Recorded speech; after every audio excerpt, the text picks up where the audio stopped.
Hey, lemlisters! I'm super pumped today to be with Alfie Marsh, VP Sales at Spendesk, a fast-growing scale-up, which is essentially doing an all-in-one spend management platform. Alfie, thanks a lot for accepting my invitations.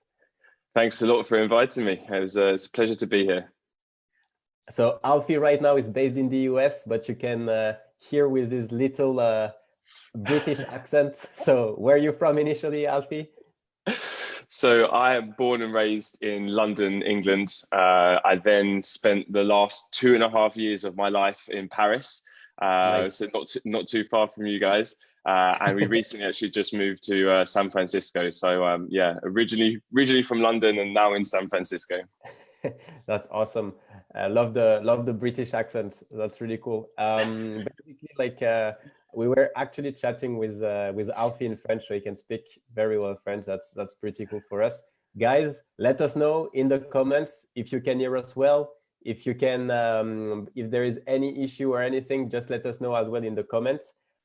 If you don't know Alfie, essentially in his first year at Spendesk, he was able to close more than $1 million in sales. And my goal for today is going to be to able to try to understand how they manage to achieve such growth. So it's going to be super exciting. Make sure to ask all your questions in the comments if I missed something or if you want him to go in depth. Vuk, who's from my team, will basically be messaging me directly, so we'll get all the best questions. So essentially, my first question is going to be about your current basically like funnel, and can you basically like outline the key components of basically how you manage to achieve such growth in such a few amount of time? Yeah, so it was it was a bit over a year. It was closer to 18 months that we actually hit the million in ARR. So I guess there's a couple of kind of key elements to that. The first one is we're about 75, if not more percent of our revenue in that UK market came from outbound prospecting and outbound sales. Nice. especially when we started and going into new markets, we tend to not have any inbound flow because inbound takes time to kind of generate and then have those leads. So that's kind of like the first step. So whenever we go to the market, we start off with outbound. It's the easiest to get off the ground, the easiest to kind of kickstart. And so yeah, so we did outbound prospecting through multiple different channels, and that's how we kind of built the top of the funnel in each market. In terms of the kind of overall structure of how we go to the market in each time, there's a few different areas that we look at first, such as how do we build out our ICP, which is ideal customer profile, who are the buyer personas, so the people that we're selling to within the company, where do our buyers actually hang out, and where are we going to be able to contact them and communicate with them, and then how do they talk? So what's the language? How do we actually speak to them? What do we actually use in our messaging? And then really understanding what their goals are and objectives are. So once you kind of got that mapped out to a certain degree, then it's really a case of shipping quickly, shipping fast, shipping small, and then iterating until you get into kind of like a messaging fit, like a bit like a product market fit, but almost with your own sales messaging. No, that's super interesting and great that you're mentioning like ideal customer profile, because I'm curious, can you basically like walk us through what your ideal customer profile look like and what the level of details you have for each of your ICP, or if you have one or if you have two? Yeah, for sure. So one thing with the ICP, I think that it really depends on your company and your product. But when we first started about 3-4 years ago as a company, we started out with a very kind of limited product. We just had virtual cards, and we were solving one kind of pain point of sharing credit cards around the company. Over the course of those years, we've then grown out into a full all-in-one spend platform. So we're a kind of end-to-end solution for the lifecycle payments.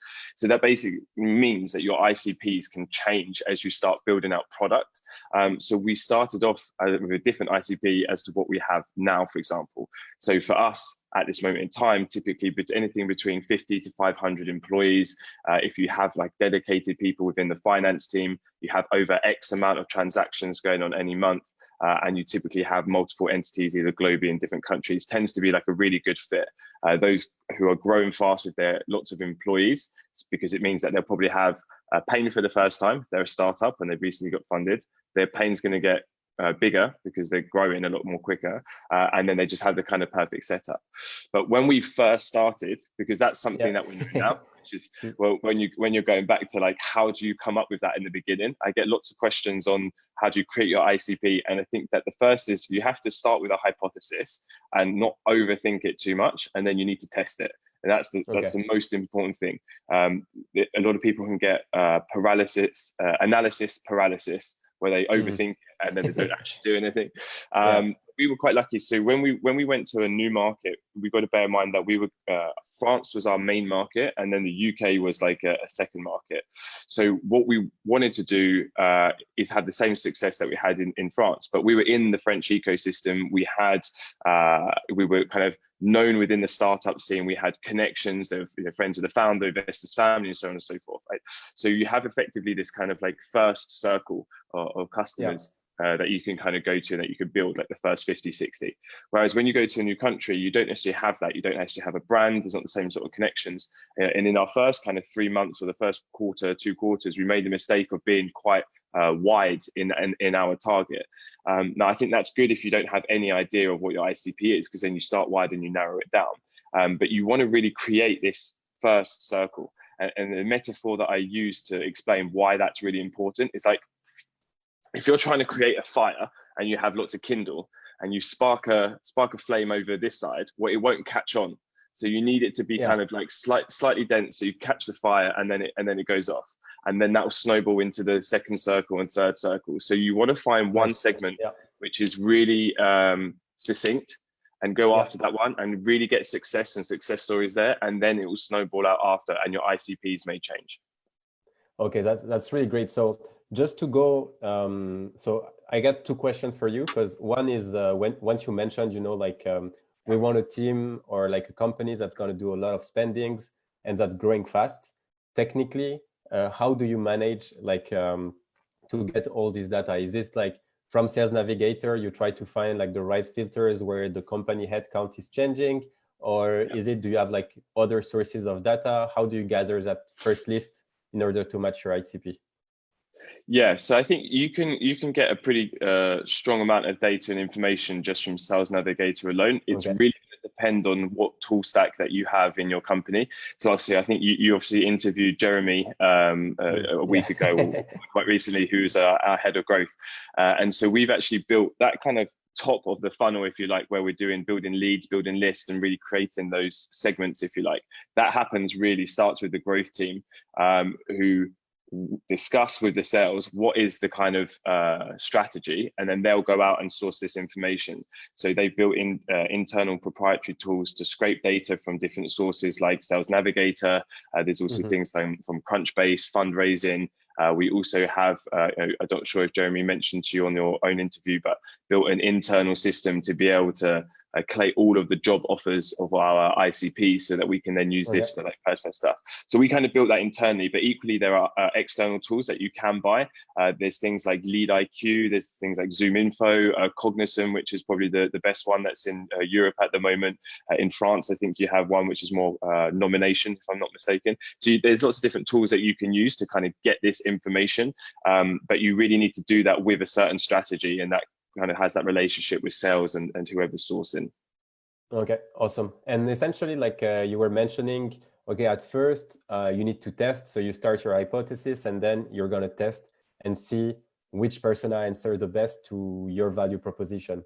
So technically speaking, where you essentially built, let's say, 5 or 10 lists with 5 or 10 different ICPs, and you reach out to them, or how did you manage exactly to do that? Like, was it an experiment on 5 to 10, and then you try to figure out the one that worked the best, or? Yeah, exactly. It's definitely like an ongoing experiment. So we tend to do things in sprints. So we'll work in kind of 2 to 3 week sprints. So we'll say at the beginning, we're going to set off like a list of our hypotheses as to segments that we think could be a really good fit. The sourcing and growth team will then get those segments, and then we will then create messaging for those particular segments, and then test the results. And so on like every 2 to 3 week basis, we're going to test like open rates, response rates, and so on. And then you also, for things like ICPs, it's not just on lead generation, but you actually need to see what happens at the bottom of the pipe to understand if these close. And then again, as you get more and more data and more customers, you can start to refine your ICPs. So now, after 2.5 years in the market, we can now have a lot of comprehensive data once you've got over 100 to 300 customers, depends on your ACV, of course. But you have a good solid database, and then you can go back and look at that and say, okay, who are the actual customers that bring us the most money, the lowest churn, and the quickest to close? And then you bring that data back to the top of the funnel. But obviously, you don't have that right in the beginning, so you have to make a hypothesis and iterate. And do you think it's actually tough? Because as you mentioned, like your ICPs are going to evolve with time. So you were mentioning like initially you had just the payment card, and now you're like all in one, like a platform for payment. But obviously your tiers. So essentially, like when you build your ICPs, you're going to have like 3 tiers. Tier 1 is the one that's bringing you the most revenue. You want to focus on this one, but it's going to evolve as well, as you grow, probably it will go up. So how do you manage? Because, like for a deal to close, it can take a bit more time when it's an enterprise or bigger company. So when do you decide actually to switch and go to bigger accounts and say, okay, let's go? And do you do this in parallel, or do you just go all in with that segment? Or how do you open essentially a new ICP?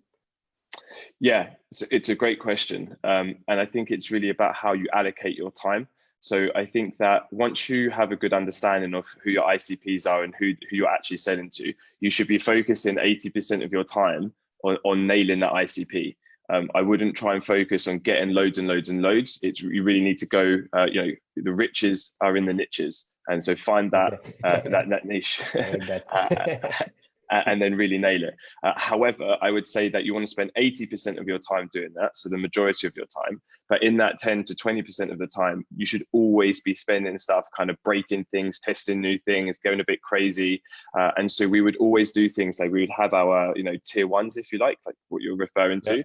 And then we'd maybe have tier 2s where we get really creative and we say, hey, here's this like industry. To maybe give you like a really concrete example of an experiment that we did that didn't actually turn to work out well, but it's a great story.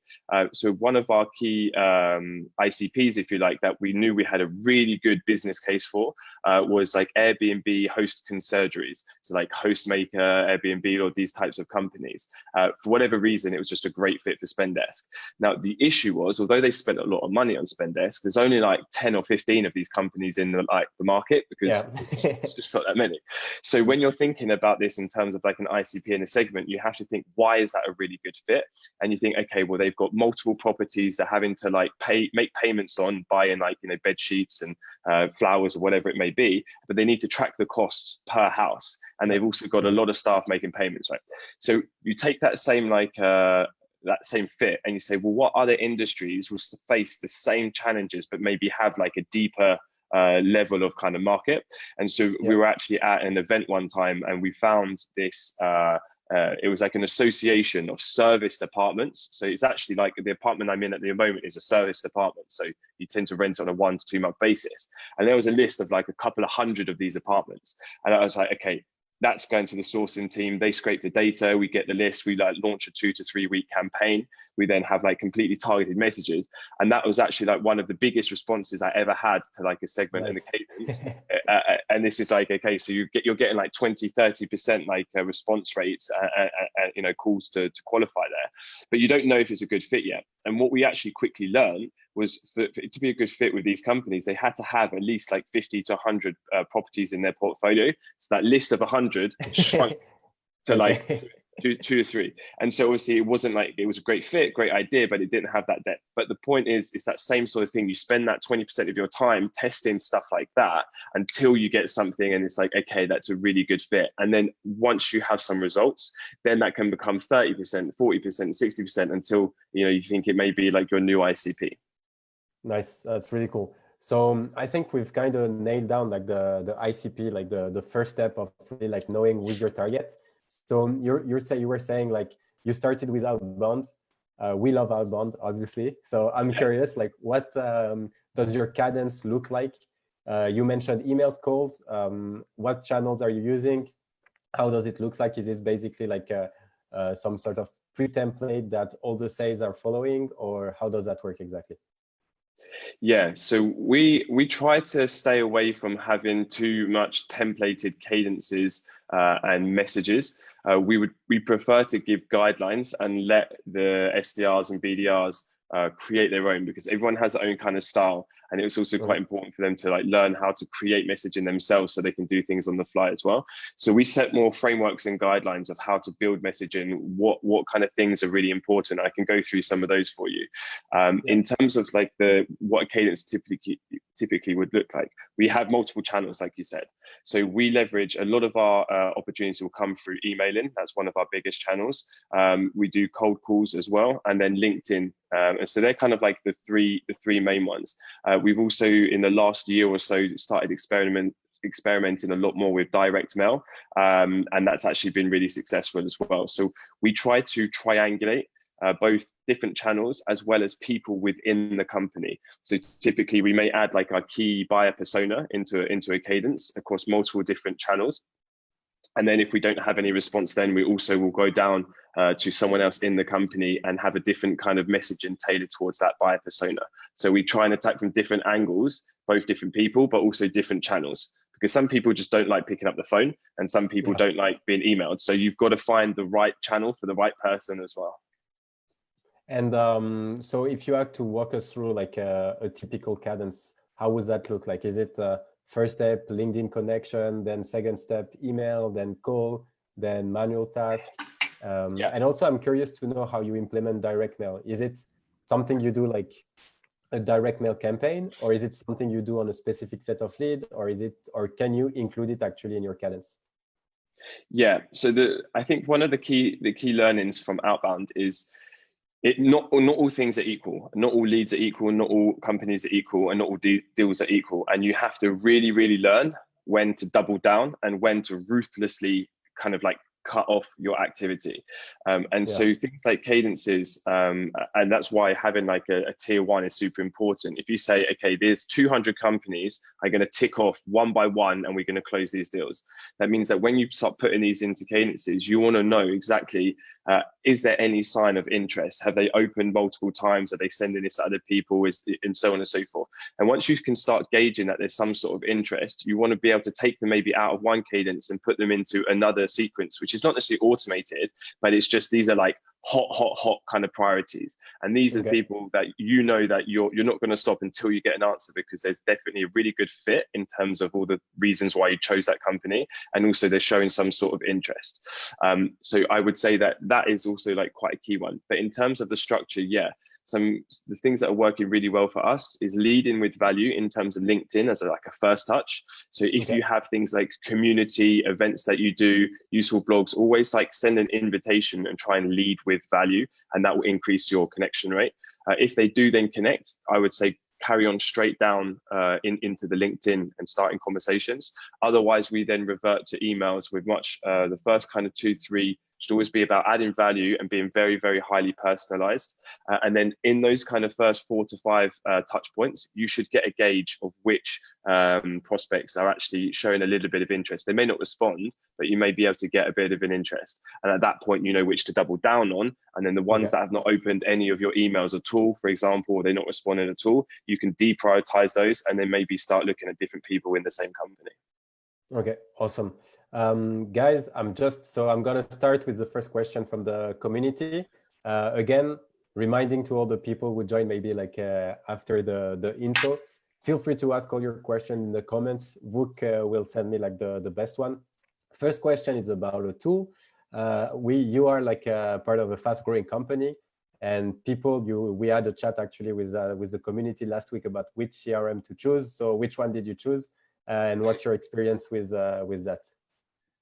Yeah, so the tools are going to be the tools that you use are going to be different at different stages of your growth, and tools are like in some ways they're the least important things, and you just need it to do kind of like the basic level. Your kind of needs need to outgrow the tool before you actually invest in a new one. And we actually started with, so for example, we didn't go straight with Salesforce right from the beginning. There was definitely no need to. We went with Close.io as our first sales CRM. And that was really quite useful. It was quite easy to use. It was very easy for a salesperson to kind of navigate, and it integrated well with everything that we wanted. The difficulty is as you get to like closer to a Series B company, that's when we decided to move over to Salesforce, mainly because in terms of different integrations and the complex nature in which our accounts were allocated and things like that, that's kind of where the capacity of Close.io started to stop, and we really need to invest in Salesforce. And did you add like, did you basically do the setup by yourself for Salesforce as the VP sales, or did you have like, did you hire someone to come and like integrator usually like?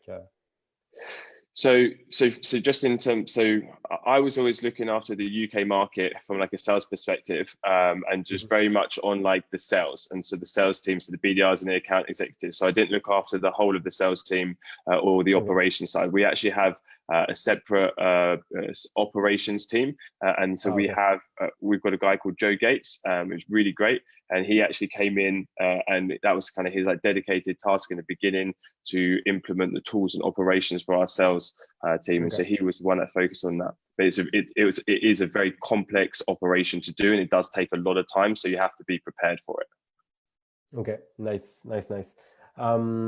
Waiting, like, yeah, feel free guys to ask questions if you like. I'll come back to that a bit later. But essentially, like once so you've done the outbound, you were saying that email is obviously like a great channel for you guys, and you get like the most response from there. So once someone responds, you have essentially like the qualifying call or discovery call. How exactly do you do your discovery calls? How does it look like? What question do you ask? How quickly can you basically know whether or not it's a good fit?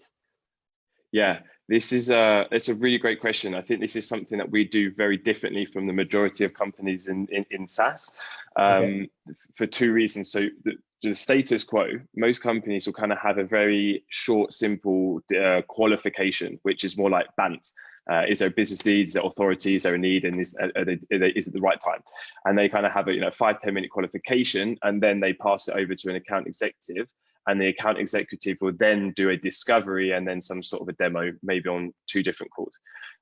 So there's 2 different things. That's a qualification, and then there's a discovery.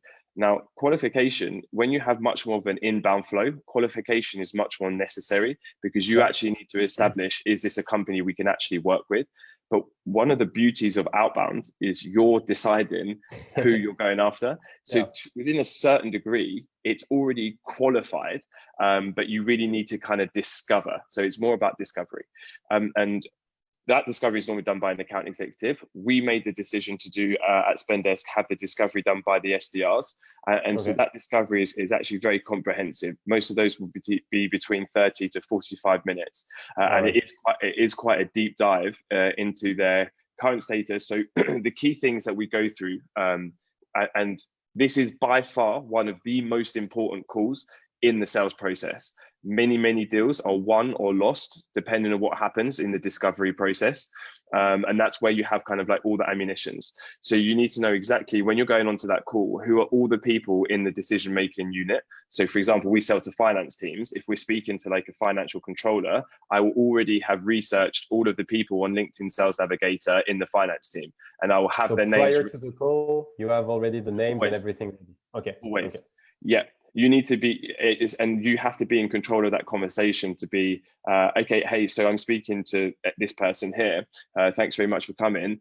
So could you just maybe start off giving a bit of an overview as to your team structure, and what are all your roles and how are they different from each other?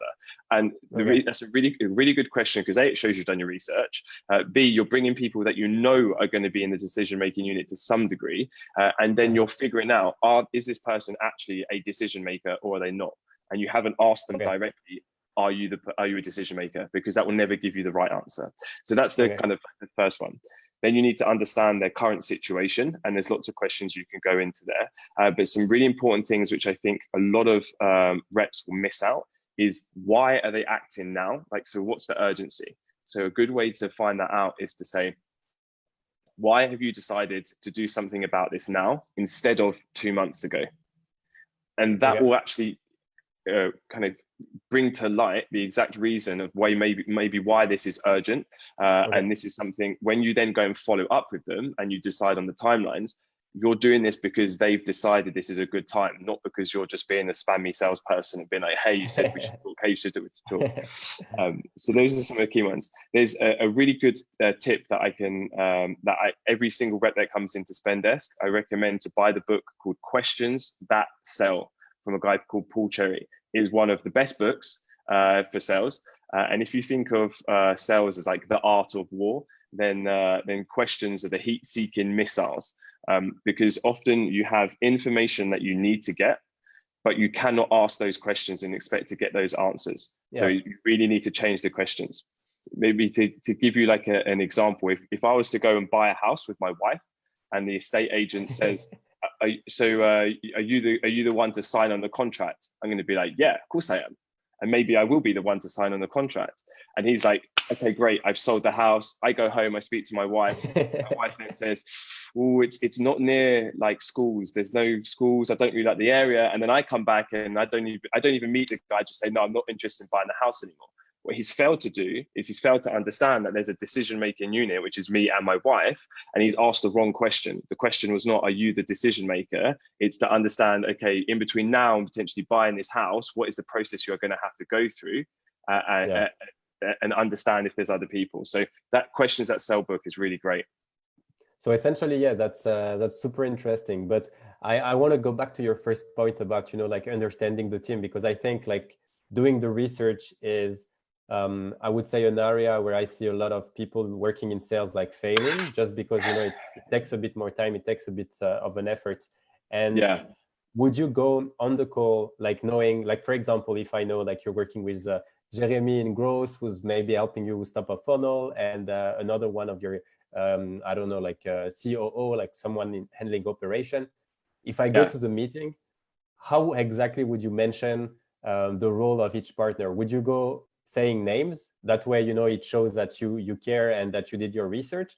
Or would you just ask openly, what does your team look like and who's doing what? Yeah, so 100% say the names and say the roles, and then ask how does each of you interact with this process and what's different about your roles? Because it's very common for people to have the same title across different businesses and do completely different jobs. But yeah, it is very important because the flip side of that is at the end of a discovery call, sales reps will say, oh, hey, do you think anyone else should be on this call? As if that's the effort to get the decision makers on the call. And it's just like saying, hey, do you think your wife should be here when you sign the contract? It's like, no, I'm the decision maker, but you're not. So that's the worst question. So yes, definitely. And in terms of research, again, if you fail to plan, then you're planning to fail. So you 100% need to do research before that call. So we will know, for example, every time we go into a call, who's in the team, have they raised funds recently? How long has this person been in the company? How quickly have they grown? And these are things that we can then guide our conversations, because if I know that they're a really fast growing company and they've just raised funds and they're doing X, Y, Z, I may have a slight understanding of what their goals are going to be, and maybe some things as to to question as to why they wouldn't act now, for example. So yeah, 100%. Yeah, awesome. I really like also the question about why didn't they act 2 months ago, in order to make them tell what's their plan for the future and what's the urgency of each task. And basically at the end of the discovery call, can you maybe walk us through good questions or good ways to schedule for the next call? And how do you make sure that the person is really involved into the next steps and booking a meeting? Do you book a meeting at the end of the discovery call for the next steps? How do you manage to tell him what's going to be the plan? How do you follow up, etc.? Yeah, so there's a few things. The first thing is, everything in sales is about selling the next step. It's not about selling your product or selling Spendesk at that moment in time. So one mistake that people make is try to over pitch the product and get them bought there. And you don't need to pitch that. You need to pitch the next step. And the next step in this case, maybe a demo, maybe it's a call with the other decision makers first, but you need to sell that person on the next step. So that's the first thing. In order to be able to do that, and have ammunition to be able to use in those conversations. Again, a mistake that a lot of people do in discoveries is they understand like the what, so what's the pain. If they're good, they'll then understand how that pain has kind of came about in their process. But a lot of people fail on asking why it's important. And to give you a very clear example, if you were to come to me with a t-shirt with a bunch of holes in it and say, hey, like I want to get a new t-shirt, and say, okay, great, I've got this t-shirt with no holes and I'm going to sell it to you, and it's $100. As soon as I slap a price tag on there and you then say, oh, it's too expensive, I have absolutely nothing to come back to you in response to it's too expensive, because I don't know firstly how you've got holes in there and why it's important. So if you said to me, for example, okay, my cat's been scratching me, so I have lots of holes, the solution may be different to if it was, okay, I was doing housework in the garden. So that's the how. But the killer one is the why is that important? Because if you said to me, it's just because it's a bit cold when I go in the garden, well, that may be not like the biggest reason. But if you said to me, it's the only t-shirt I have and I'm going to job interviews and I can't get a job, so that's why I need a shirt, well, that's worth $100, because you're selling a solution to resolve the why, not the actual hole in the shot. So I'm sending you $100 t-shirt to help you get a job and a career, not to just have a t-shirt without holes. And so that's really, really important that you understand why is every pain important and what's the impact that has on the business. And only at that moment can you then really have like any control over the conversation. So once you've gathered that information, it's about the next step. So if you feel that you're asking for something that they're too hesitant towards, like if they're not really in the demo yet, it means you haven't done a good enough job of selling the demo. So then you maybe need to lower your ask to something else, but you should always have a next step.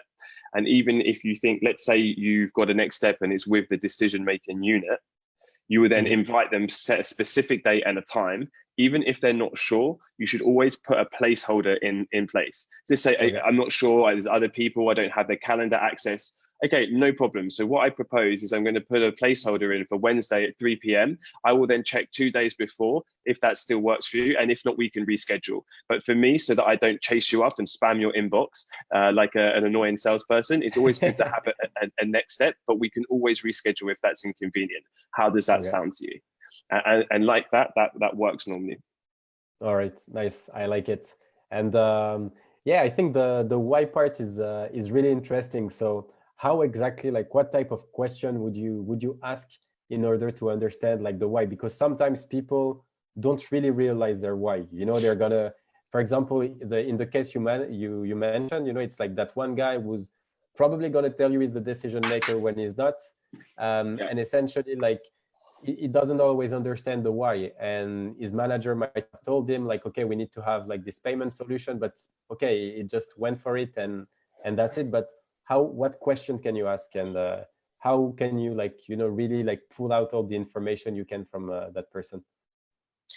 Yeah, I think it's a tricky one, because if they don't understand the why, it's difficult for you, like you're not necessarily asking that question just to get that information. Obviously you want to have that information, but if you realize that that person doesn't know the why, then they are the wrong person for you to sell to. It's like in that buying a house scenario, it's like you trying to sell to the child in the family. It's the wrong person. So you shouldn't get too happy in them being really bought into your idea, because they don't really understand the impacts to the business. So at that moment, if they didn't understand the why themselves, I would be thinking in my head, the next step is not a demo with this person, it's to sell, getting the right person on the call so we can understand what the real business goals are. And so at that point, I would say, okay, so it seems like we don't necessarily know like the clear like objectives of what we'd like to get out of looking at a solution. So it's going to be difficult to kind of scope out something with you. As you mentioned, XYZ, the CFO, has given you this task to kind of get information. What could be really good to save time in the long run is actually get him on a call for 10-15 minutes and understand exactly what his desired outcomes are and what's preventing him from getting there. So we have all that information, and then we can build this business case out, you and me. How does that sound? And so it would change the way that I think about the next step. because otherwise, if they did really know what the outcomes are, then it's very clear. For in our case, you know, one of our value propositions is we can automate receipt collection when you make a payment on a card. So people will say, okay, the problem is I only have 60% of receipts. So I would say it can sound facetious if you say, why is that a problem? Because they just think, well, I've only got 60% of receipts. Yeah. So an easier way to say that is like, okay, that's something that I hear absolutely all the time. Now, for different companies, that's a problem for a different reason. So why is that actually a problem to you? What is that preventing you from being able to do? And then they may say to us, for example, okay, we've actually got a big audit coming up, and that's gonna make us potentially fail the audit. And again, so that's the key information. Exactly, and for another company, it might be different. So you never want to make the prospect feel stupid. So you always have to reassure them that this is a common question, that help me understand that more and give me some more background. Okay, yeah, that's nice. I think it's I think you made like a good point when we were talking last week with Aaron Rust. You know, he was mentioning importance of also mentioning other clients, same industry, put yourself a bit as an expert. So yeah, I think like the more calls you do, obviously the better you get and the better understanding you can get of a situation. I'm quite curious because time is flying, but what were essentially like the biggest obstacles on the road, like to the million? Because we didn't really talk a lot about the sales cycle, like the speed to closing and all these type of things. So what were for you like the biggest obstacles overall? I would say the biggest obstacles. So I think the time that we did that in, which is, it was just a bit over 18 months actually. And I think we could have done that in half the time had we actually known that we had a product market fit and we had the right messaging. And as soon as you start getting predictability in your pipe, you should then really accelerate in your investments, meaning hiring SDRs, building out the team, allocating more marketing resources. As soon as you get that predictability, that's when you should put the foot on the gas. And I think that it took us effectively a long time to do that. I personally was in the sales process for a lot longer, closing deals and working deals. And I think we could have been quicker there. So that's the first one, is not accelerating quick enough. The second one is definitely hiring. For outbound, it is very difficult to hire the right person because it's really about the kind of soft skills and the characteristics. Most of outbound success is you have to build a solid process, but a lot of the success lies on that extra 5-10% effort. You know, they say that most of the rewards come from X amount of the effort. It's like, well, you have to do 80% of the effort just to get 0 results, and all the gold on it is on that other 10%. And so you have to find those people who've got that kind of driving characteristics that can really grind through, and that can be quite difficult, especially if you're we were hiring in Paris for the UK market and trying to bring English people over to Paris. that shrunk our potential market. So not going quick enough, hiring, and then I'd say the third one is making sure that you've got the right message, being able to adapt that quick enough. And I think that as a bottleneck, it's a sign that you're not A/B testing quick enough and changing and experimenting enough. If you see there's stagnation, it means that you're probably not testing enough. Nice. And because you mentioned hiring, I think we can stay on that topic for a bit. You were saying like it's super important to find like the right person, the right characteristic, like the one that will get this, that will be able to do that 10% extra effort.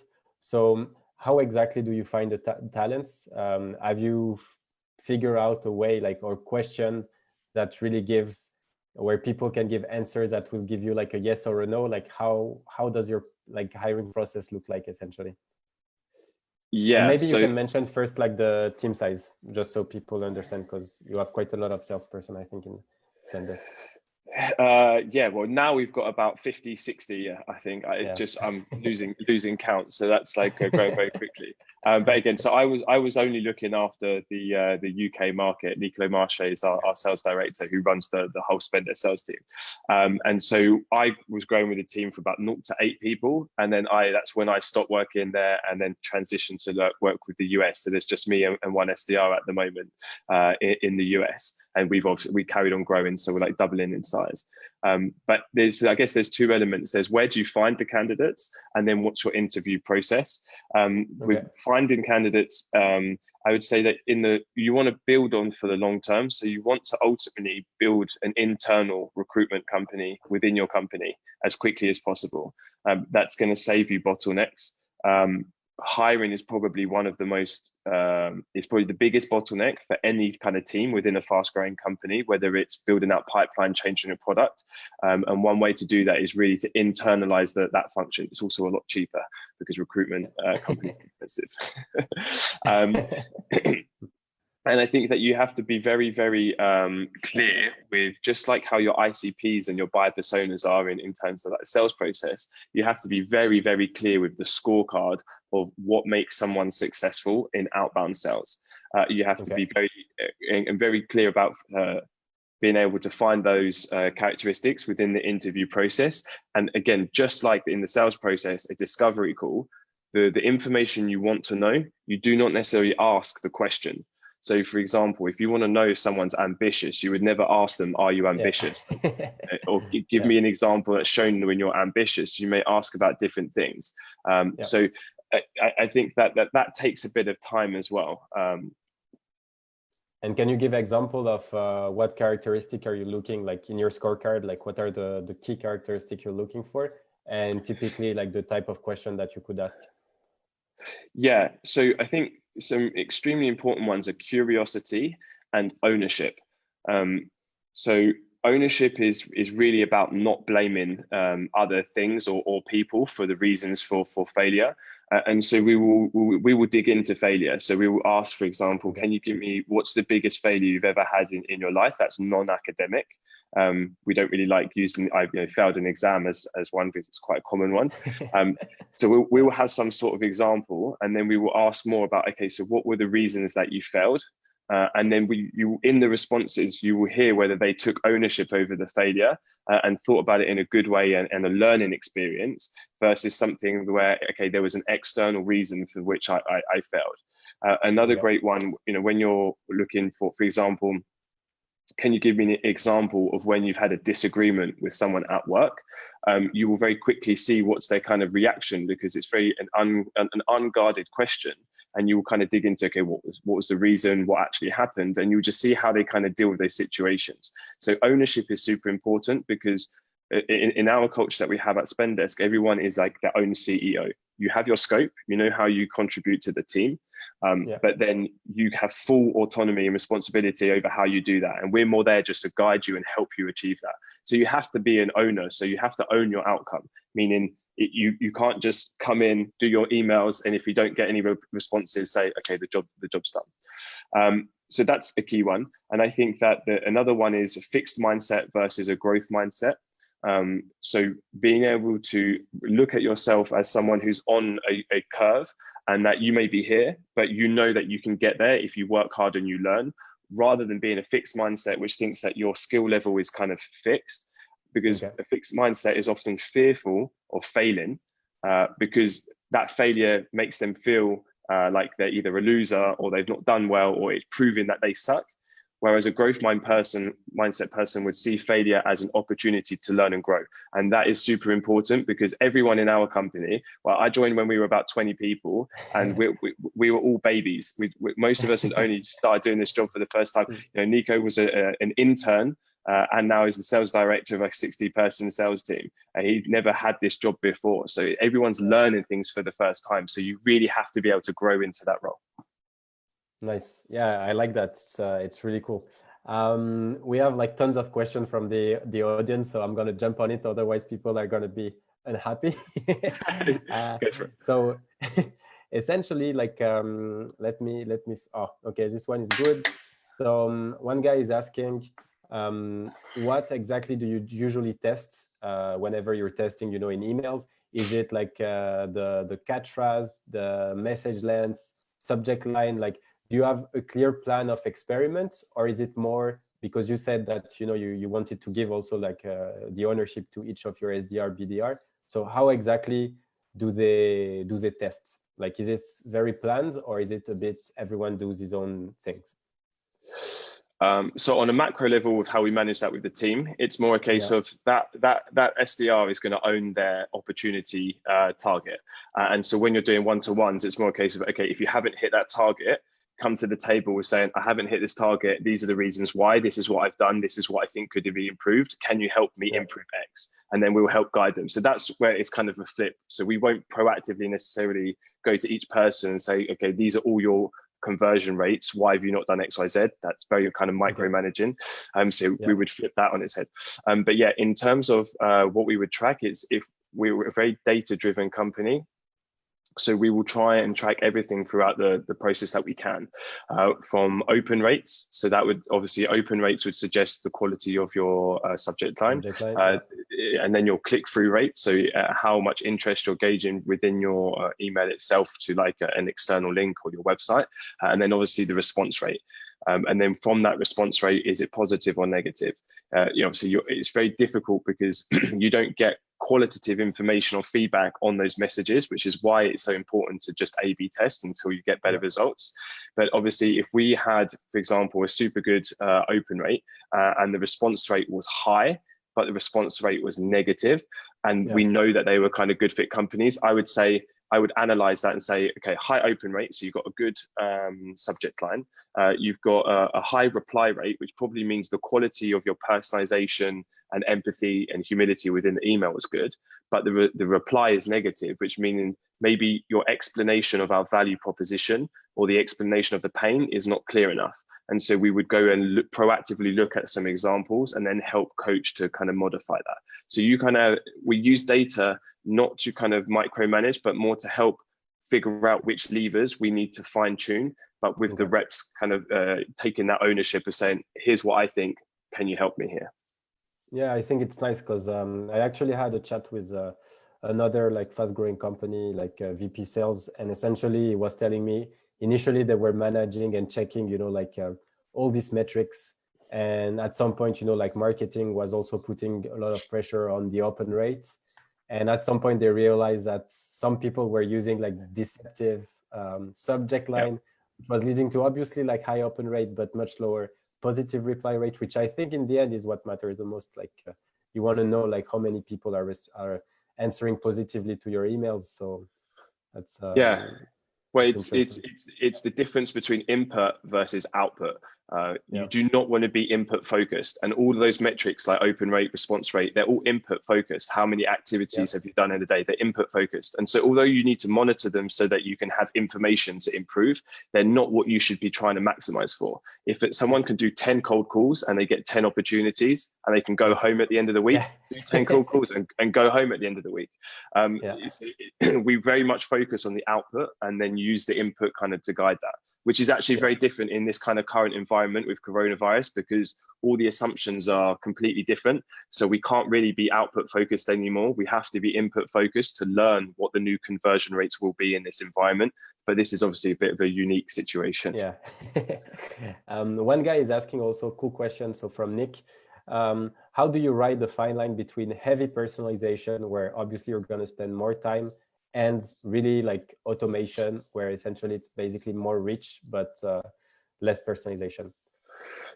Yeah, so there's some interesting studies done by companies like companies like SalesLoft, where there's a kind of it becomes a point where the personalization actually has a negative impact or no extra impact.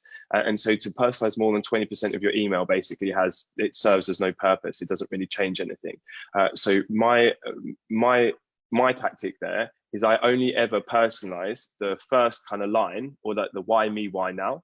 And then maybe in the CTA. So in a CTA, if you said, for example, you want to use a CTA that can invokes an image. So if you could walk into the room with X to do X value proposition, would that be useful? I'd personalize that by saying, okay, if you could walk into the room with insert your boss's name here to be able to do X, Y, Z, would that be interesting? But outside of that, it doesn't really serve as much purpose. So I would say don't over personalize it. Just focus on the one line. It's sufficient enough. And this is a big mistake that a lot of people think, that personalization is key, but just to focus on personalization in itself and to do the whole thing, it doesn't really, if it doesn't add value, then it's a waste of time. If I see on Twitter that you're a Beyonce fan and I say, hey, I see you like Beyonce, me too, how about Spendesk? It's completely irrelevant. It's not relevant to the actual message. So you need to make sure that whatever you're doing is relevant. I think relevance is more important than just inserting personalized information. Nice. Yeah, that's interesting. So another question that I've got. Yeah, okay, that's one is interesting, I think, because it's also relevant with the current situation. So you guys now, I mean, with coronavirus, obviously, are like more remote than before, or even fully remote. So how, what insights can you give about like maintaining sales productivity with a remote team? So the biggest thing that we've switched from is we've switched from being very output focused and then to focus on the input. So we always had guidelines as to what are the right kind of input. So the number of activities, telling the people that you're reaching out to, number of cold calls and those sorts of things, but they were never something that we would like overly focus on. Whereas now that's the only thing you can focus on because you just simply don't know what the output is going to be. So you still need to be monitoring that on a more regular basis. So I would say there's a few things that can be helpful is focus more on input and focus on more regular reporting. So for example, maybe if you did something like a one-to-one on a bi-weekly basis, I'd be doing that on a week-to-week basis and setting very clear kind of expectations as to what the input is. And then more focusing, okay, how's the results of that? Where do we tweak the messaging? Is this working? Is this not? That's what I would focus on. Okay, that's nice. I like it. Another question from Maria. If you could share some tips and tricks for using Sales Navigator, like if you have one or two things that you kind of liked in Sales Navigator, it can be either like filters, tricks on advanced search, like I don't know, like tips and tricks that you've been using and that things are kind of relevant, you know, for a salesperson. The biggest one that's yielded us a lot of results is the job search. So, I don't actually think you even need Sales Navigator for this. You can just use this in the normal free version of LinkedIn.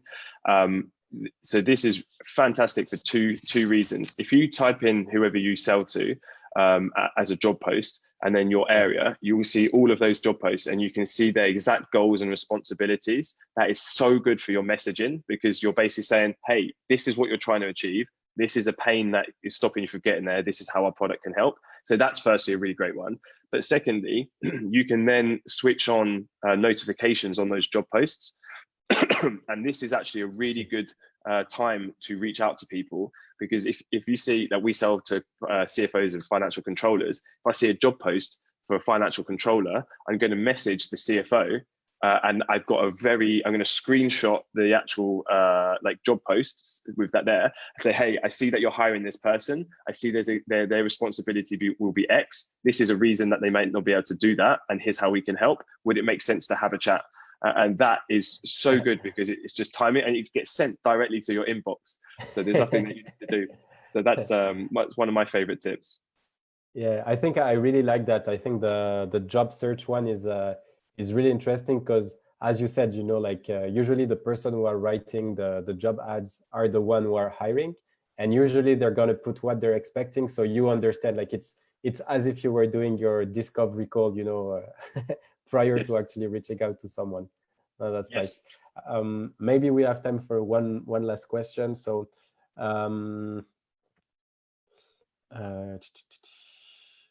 Yeah, okay, that's interesting as well. Quick one from Zakaria. So how many touch points does it take on average to book a call? Is it like, do you have the more response on the first email or like third touch points? Like how, do you have that data or maybe not? I don't know. Yeah, so I don't have the exact data from like our own stuff from like a holistic perspective, but I'd say that the vast majority of our responses are going to come within either the first few touch points and mainly on the follow-up. So if you did like a highly personalized email, the follow-up is always going to be the one that gets the most responses. The longer in the cadence you kind of leave that on an email, like an email list, people tend to automate that stuff more, and then it just kind of like it's a bit more generic, and people kind of if they've not answered already, they're probably just not interested. So that the response rates massively kind of decline until you then have like a breakup email, which can capture quite a lot of the flow. However, I would say that again, when you go to like your high ICPs and people that have shown interest, you can actually get through, but you have to really, really follow up. And a lot of that is going to be done on the phone. And so it can take many, many touch points, you know, doing one cold call to this same person every day for 20 days until they respond. But it's once you know there's interest and you get a response, that response is often negative. I think that reps are often give up too early, but you can't be doing that you can't be doing that on every single lead. You have to be able to prioritize. Okay, awesome. Thanks a lot, Alfie. Where can people basically like follow you or get in touch with you? What's the easiest way to do that? Yeah, probably LinkedIn. So Alfie Marsh, if you just search me, you'll find me. Just hit me up, add me on LinkedIn, and feel free to drop me a DM if you've got any questions. I'm actually using this confinement time at the moment on a personal project to build an SDR playbook. So a lot of the topics that we've spoken about, I'm actually going to build that out into like a full-blown course that people can get access to. So if anyone would like pre-sales access to that, feel free just to drop me a LinkedIn message and I'll send you a link. That's awesome. Thanks, man. Have an amazing day. Thank you, everyone, and talk soon.